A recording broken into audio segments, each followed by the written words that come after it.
ఇరుకు ద్వారమున పోవడానికి పోరాడాల్సిందే, ఎవరికి ఎగ్జంప్షన్.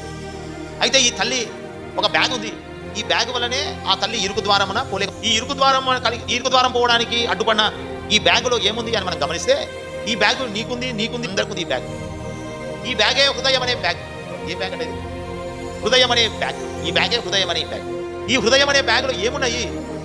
అంతగా ఇరుకు ద్వారంలో పోనీయకుండా ఏమున్నాయి అని మనం గమనిస్తే చదువుకుందాం ఒక మాట. గలతీలకు రాసిన పత్రిక, అపోస్తలుడైన పౌలు గారు గలతీలకు రాసిన పత్రిక 5వ అధ్యాయం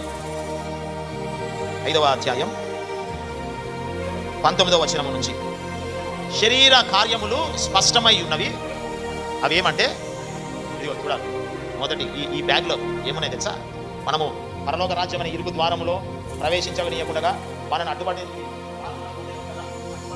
బ్యాగే కదా. ఈ బ్యాగ్లో ఏముంది తెలుసా? మొదటిగా